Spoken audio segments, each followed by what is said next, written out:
Ele usou o divórcio para me humilhar, mas no fim foi ele quem perdeu tudo. Até a dignidade. Eu deveria ter percebido. Os sinais estavam ali, espalhados por toda parte como cacos de vidro no chão, invisíveis até você pisar neles. Mas eu escolhi não ver. Escolhi acreditar que amor era isso. Suportar, relevar, perdoar sem ser perdoada. Naquela quinta-feira de março, acordei cedo como sempre. A casa ainda guardava o cheiro de café fresco e pão na chapa que eu havia preparado antes de sair para dar escola. Gustavo nem tocou no café da manhã. Saiu antes das 7, como fazia todos os dias, sem um beijo, sem um até logo. Apenas o barulho da porta batendo e o motor do carro acelerando na rua de paralelepípedos da Armação. 10 anos juntos. E eu tinha planejado tudo com tanto carinho. Reservei a tarde inteira para preparar o jantar do nosso aniversário de casamento. Comprei camarões frescos no mercado do centro, vinho branco que ele gostava, velas perfumadas. Até coloquei uma música suave para tocar enquanto eu cozinhava. Imaginei a expressão dele ao chegar em casa e encontrar a mesa posta, as luzes baixas, eu usando aquele vestido azul que ele disse uma vez que gostava. Eu queria acreditar que aquela noite seria diferente, que ele me olharia do jeito que olhava no começo, que diria algo gentil, ou pelo menos sorrisse, qualquer coisa que me lembrasse por que eu tinha ficado. Voltei do mercado por volta das 3 da tarde, com as sacolas pesadas e o coração mais leve do que estivera em meses. Empurrei a porta de madeira pintada de amarelo, a cor que eu escolhi quando nos mudamos, contra a vontade dele, e deixei as compras na cozinha. A casa estava silenciosa demais, estranhamente vazia. Foi quando vi um envelope branco sobre a cama. Papel grosso, oficial. Meu nome escrito à mão, com aquela letra que eu conhecia tão bem. Camille Ribeiro. Meus dedos tremeram ao abrir. Dentro, documentos dobrados com precisão. A primeira página dizia tudo. Petição de divórcio consensual. Consensual. Como se eu tivesse concordado, como se eu soubesse. E então vi o bilhete. Uma folha arrancada de caderno. Palavras escritas com pressa. Ou talvez com prazer. Não sei qual é pior. Agora você vai aprender a viver sem mim. Boa sorte. Li de novo. E de novo. Como se as palavras fossem mudar de sentido na 3ª ou 4ª vez. Mas elas não mudaram. Continuaram ali, afiadas, cortando fundo. Minhas pernas cederam. Sentei na beirada da cama, ainda segurando os papéis, e o mundo ao meu redor pareceu desabar em câmera lenta. As paredes amarelas que eu pintei com tanto esforço, as cortinas floridas que comprei numa loja no Gravatá, as fotos emolduradas na cômoda, tudo parecia zombar de mim agora. 10 anos resumidos a um envelope e 7 palavras cruéis. Ele nem teve coragem de me dizer na cara. Não sei quanto tempo fiquei ali, paralisada, tentando entender, tentando encontrar lógica no absurdo. Será que era real? Será que era uma piada de mau gosto? Mas Gustavo nunca teve senso de humor, só sarcasmo. O telefone tocou. Era Thaís, minha amiga desde os tempos de colégio. Atendi sem pensar. Cami, você tá bem? Sua voz tá estranha. Não consegui responder. As palavras ficaram presas na garganta, junto com um soluço que eu não queria deixar escapar. Não na frente de ninguém, nem de mim mesma. Cami, fala comigo. O que aconteceu? Ele... Minha voz saiu rachada. Ele me deixou, Thaís. Deixou os papéis do divórcio em cima da cama e foi embora. Silêncio do outro lado. Depois, a voz dela, firme. Eu tô indo aí. Não sai daí. Não faz nada. Eu já tô saindo. Desliguei e olhei de novo para o bilhete. Agora você vai aprender a viver sem mim. Ele achou que estava me destruindo. Que eu ia implorar, me arrastar, suplicar para ele voltar. Que eu ia provar, mais uma vez, que ele tinha razão. Que eu era fraca, dependente, incapaz de existir sem ele. Mas enquanto eu segurava aquele papel, algo diferente começou a queimar no meu peito. Não era desespero. Era raiva. Uma raiva gelada, lúcida, que eu não sabia que existia dentro de mim. Gustavo não sabia o que tinha acabado de fazer. Ele não me destruiu. Ele me libertou. Thaís chegou em menos de 40 minutos. Ela entrou pela porta sem bater, como sempre fazia, trazendo consigo aquela energia que só advogada de sucesso tem, determinação misturada com indignação controlada. Me encontrou ainda sentada na cama, o envelope ao meu lado, as mãos tremendo, segurando uma xícara de chá frio que eu nem lembrava de ter feito. Deixa eu ver isso, ela disse, pegando os papéis antes mesmo de me cumprimentar. Seus olhos escuros percorreram cada linha, a mandíbula travada. Conhecia aquela expressão. Era a mesma que ela usava no tribunal quando estava prestes a destruir o argumento de alguém. Esse filho da mãe, ela murmurou, mais para si mesma do que para mim. Ele acha que pode fazer isso e sair ileso? Thaís, ele tem razão. Minha voz saiu fraca, quase um sussurro. Eu não consigo viver sem ele. Eu não sei fazer nada sozinha. A casa, as contas, tudo. Sempre foi ele quem decidiu. Ela levantou os olhos dos papéis e me encarou. Não havia pena naquele olhar. Havia fogo. Escuta aqui, Camille Ribeiro. Você é professora há 12 anos. Você transforma a vida de crianças todos os dias. Você compra, cozinha, limpa, organiza, cuida de tudo nessa casa enquanto ele mal te dirige a palavra. E você ainda acha que não consegue viver sem ele? Engoli seco. Queria acreditar nela. Mas a voz de Gustavo ecoava na minha cabeça. Todas aquelas frases que ele repetiu durante anos. E você não entende de dinheiro. Deixa que eu resolvo. Você não tem cabeça para isso. Sorte a sua que eu te aguento. Ele quer te ver de joelhos. Thaís continuou, sentando ao meu lado. Ele deixou esses papéis aqui porque esperava que você fosse atrás dele, chorando, implorando perdão por erros que você nem cometeu. Esse não é um divórcio, Cami. É uma armadilha emocional. E o que eu faço? Ela segurou minha mão, firme. A gente vira o jogo. Nos dias seguintes, a casa virou um campo de guerra silencioso. Gustavo voltou na sexta à noite, tranquilo, como se nada tivesse acontecido. Pegou algumas roupas, objetos pessoais, me olhou de cima com aquele sorriso de canto de boca que eu tanto odiava. Já conversou com algum advogado? Ele perguntou, casual, enquanto enrolava gravatas. Já, respondi, a voz mais firme do que eu esperava. Ele parou, me olhou surpreso. Sério? E o que ele disse? Ela disse que você cometeu um erro grande. O sorriso dele vacilou, apenas por um segundo, mas eu vi, e aquilo me deu uma força estranha. Até mais, Gustavo. Ele saiu batendo a porta, mas dessa vez, o barulho não me assustou. Soou como liberdade. Com a ajuda de Thaís, comecei a juntar provas, áudios de discussões que gravei escondida ao longo dos últimos meses, mensagens onde ele me humilhava, testemunhas, colegas de trabalho, vizinhos, que viram como ele me tratava em público. Cada peça do quebra-cabeça sendo montada meticulosamente. Movemos uma ação de divórcio litigioso com pedido de indenização por danos morais. Quando Gustavo recebeu a notificação, ligou furioso. Você enlouqueceu? Danos morais? Eu nunca te bati. Existem formas de machucar que não deixam marca roxa, Gustavo. Respondi. E desliguei. As semanas passaram e algo em mim começou a mudar. Não foi de uma hora para outra. Foi gradual, como planta crescendo depois da tempestade. Cortei o cabelo curto, do jeito que sempre quis, mas ele dizia que ficava masculino demais. Voltei para a academia que tinha abandonado, porque ele reclamava do horário. Aceitei o convite para coordenar o projeto de educação inclusiva na escola. Uma manhã, olhando no espelho antes de sair para trabalhar, não reconheci a mulher que me encarava de volta. Ela tinha olhos mais vivos, postura ereta, um sorriso discreto nos lábios. Quem é você? Sussurrei para meu reflexo. Eu? A resposta veio clara. Eu sou eu. No início de maio, recebi a ligação de Thaís.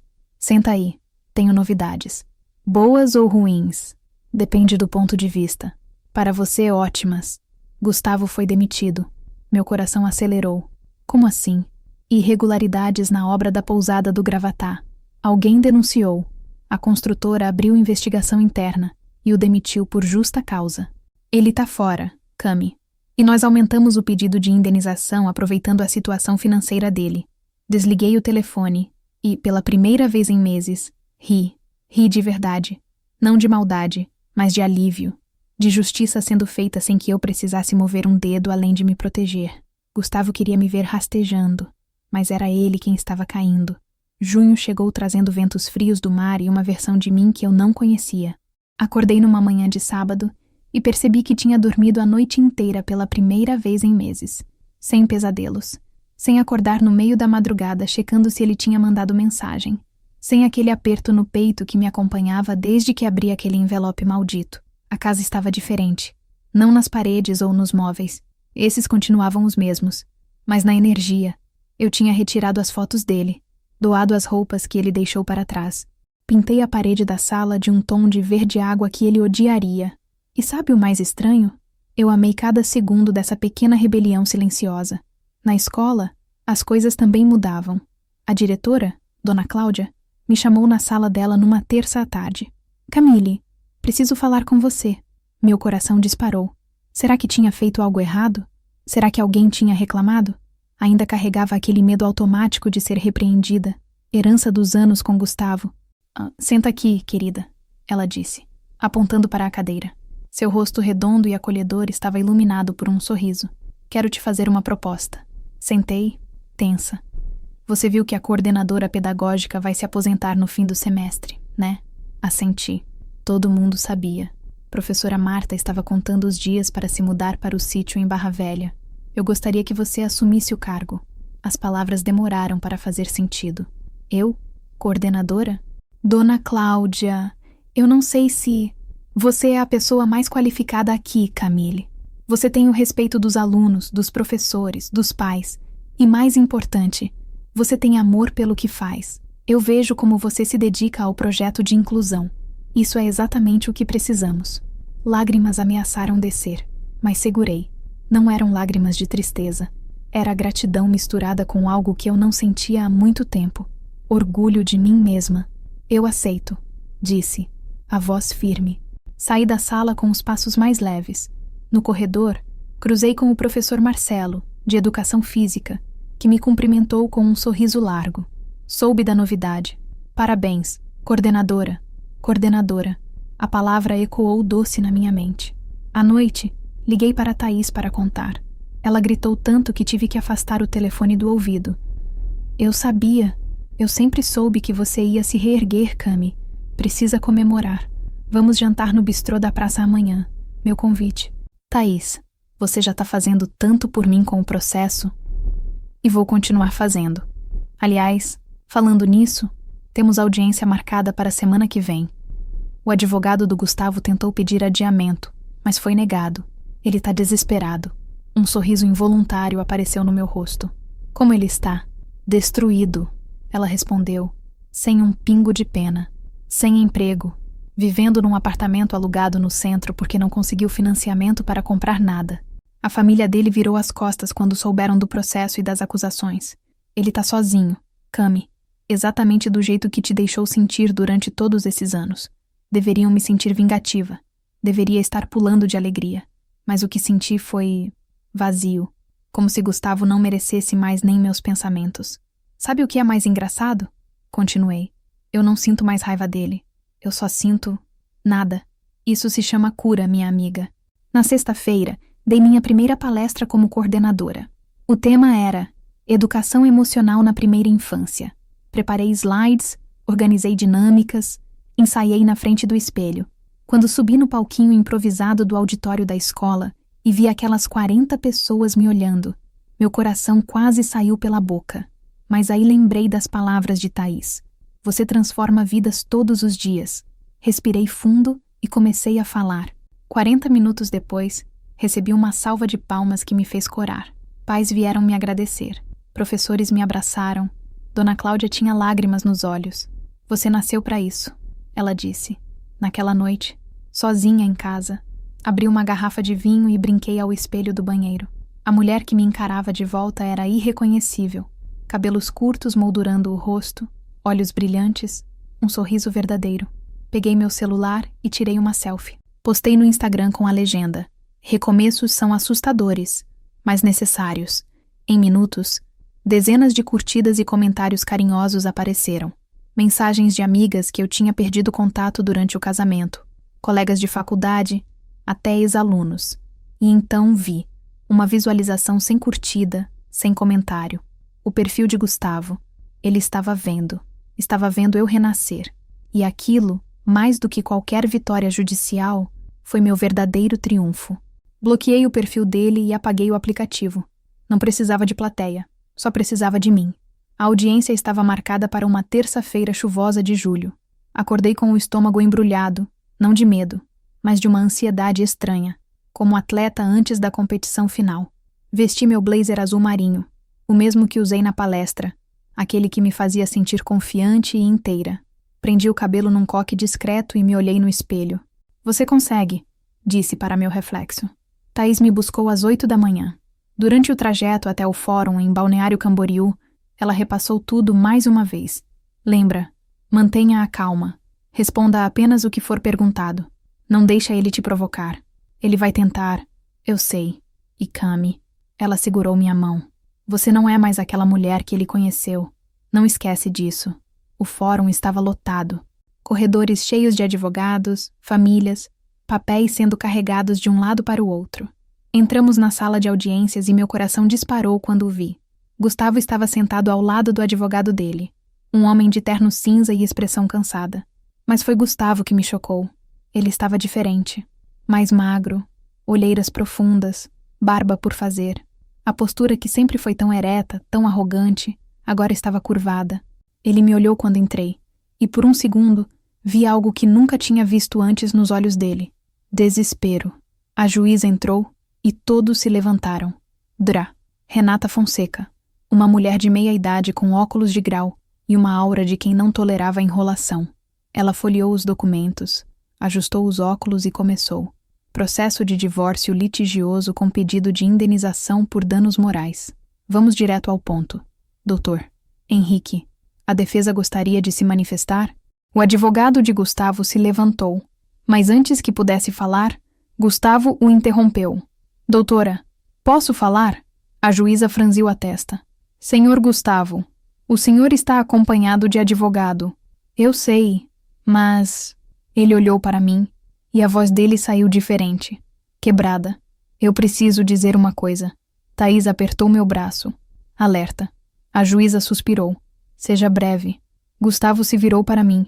Pela primeira vez em anos, ele me encarou de verdade. Camille, eu errei. Eu errei tanto. Eu sei que fui um covarde. Eu sei que te machuquei. Mas eu nunca imaginei que você fosse embora de verdade. Eu achei que... A voz dele falhou. Achei que você sempre estaria lá. Senti todas as pessoas na sala nos observando. Thaís estava tensa ao meu lado. Mas eu permaneci imóvel, apenas olhando para ele. Eu perdi meu emprego. Perdi meu apartamento. Minha família não fala mais comigo. Eu perdi tudo, Camille. E sabe o que é pior? Eu mereço. Eu mereço cada segundo dessa dor, porque foi exatamente o que fiz com você durante todos esses anos. Lágrimas desceram pelo rosto dele. Lágrimas reais. E mesmo com toda a raiva que carreguei, mesmo com todas as noites que chorei por causa dele, eu não senti satisfação, só senti pena e certeza. Senhor Gustavo, a juíza interveio. Essas declarações não mudam a natureza dos fatos apresentados no processo. Eu sei, ele continuou, ignorando a juíza, olhos fixos em mim, mas eu preciso que ela saiba que eu tô arrependido, que se eu pudesse voltar no tempo... Camille, por favor, me dá mais uma chance. A gente pode recomeçar. Eu vou ser diferente. Eu juro. O silêncio na sala era ensurdecedor. Todos esperavam minha reação. Até a juíza parecia curiosa, embora tentasse manter a expressão neutra. Respirei fundo. Levantei. E olhei para Gustavo pela última vez como minha igual para igual. Gustavo. Minha voz saiu firme, sem hesitação. Durante 10 anos, eu implorei pela sua atenção, pela sua gentileza, por um mínimo de respeito. E você me ignorou, me humilhou, me fez acreditar que eu não valia nada sem você. Ele abriu a boca para falar, mas levantei a mão. Agora você perdeu tudo e quer voltar. Não porque me ama, mas porque precisa de alguém para te sustentar emocionalmente. Alguém para te servir. E eu não sou mais essa mulher. Camille, você me ensinou a viver sem você, lembra? Minhas palavras ecoaram o bilhete cruel que ele deixou na cama. E sabe o que descobri? Foi a melhor lição da minha vida. Sentei. Thaís apertou minha mão embaixo da mesa. Um sorriso discreto nos lábios. A juíza ajustou os óculos, claramente impressionada. Bem, vamos prosseguir com a audiência. O resto foi técnico. Depoimentos, provas apresentadas, áudios reproduzidos. Gustavo permaneceu calado, derrotado. Quando saímos do fórum 2 horas depois, Thaís me abraçou forte. Você foi perfeita, e pela primeira vez em meses, eu realmente acreditei nisso. Agosto trouxe o veredicto. Sentada na sala da minha casa, agora completamente reorganizada e cheia de plantas que eu cultivava com carinho, recebi a ligação de Thaís. Ganhamos, ela disse, e eu podia ouvir o sorriso na voz dela. Divórcio aprovado. Indenização de R$60 mil por danos morais e a divisão de bens favorável a você. Camille, você conseguiu. Desliguei o telefone e fiquei ali, parada no meio da sala, processando. R$60 mil. Não era sobre o dinheiro. Era sobre o reconhecimento. Sobre um juiz olhar para tudo que passei e dizer: isso não estava certo. Você merecia mais. Chorei. Mas não de tristeza. Era alívio. Era fechamento. Era a última página de um capítulo que eu finalmente podia encerrar. 2 dias depois, enquanto organizava provas na sala dos professores, a secretária da escola me chamou. Camille, tem alguém te esperando lá fora. Meu estômago se apertou. Olhei pela janela e o vi. Gustavo, encostado no portão da escola, mãos nos bolsos, a postura derrotada de quem não tinha mais nada a perder. Pensei em ignorar, em pedir para a segurança mandá-lo embora. Mas algo em mim disse que precisava desse encontro. Um último. Desci as escadas devagar. Cada degrau era um lembrete de quão longe eu tinha chegado. Empurrei o portão e saí. Ele levantou os olhos e vi que estava ainda pior do que no tribunal.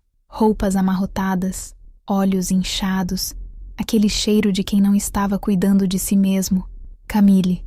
A voz dele era um sussurro rouco. Eu só preciso falar com você. 5 minutos. Cruzei os braços, mantendo distância. Você tem 3. Ele passou a mão no cabelo desgrenhado, nervoso. Eu tô morando num quarto alugado em Navegantes. Mal consigo pagar.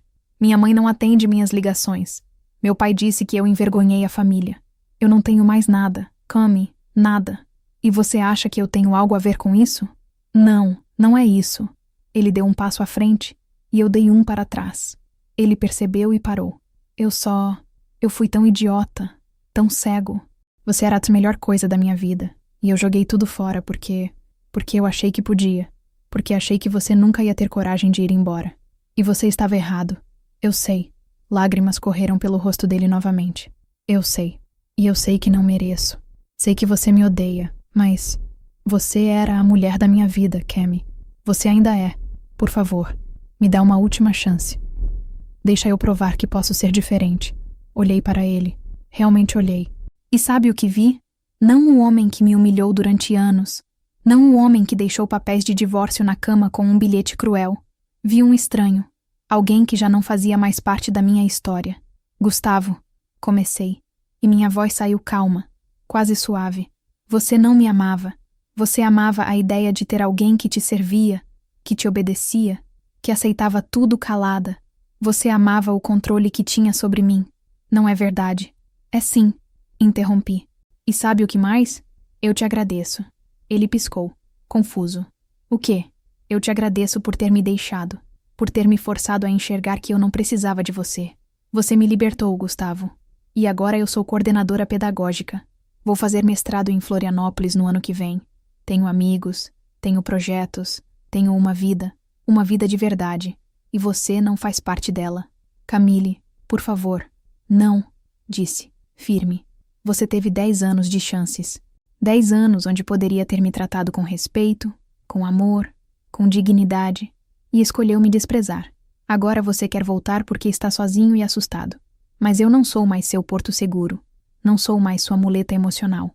Ele soluçou, se curvando como se minhas palavras fossem golpes físicos. Eu te amo. Não. Você não sabe o que é amor. Respirei fundo. E nem eu sabia. Mas agora eu sei.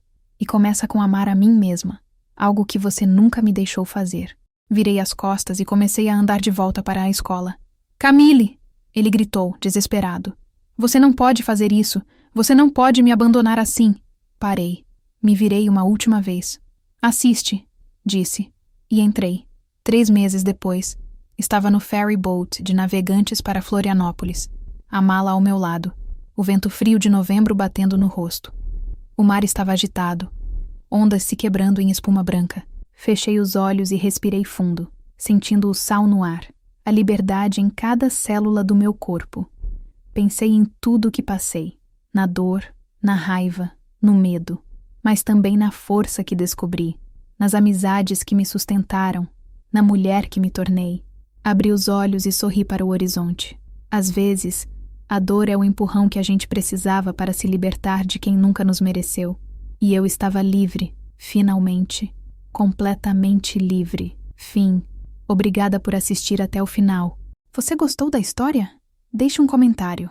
Quero saber o que você achou. Não se esqueça de deixar seu like e se inscrever agora para receber mais relatos emocionantes que você não vai querer perder. Ative o sino para ser notificado sempre que um novo vídeo for lançado. Vejo você na próxima história.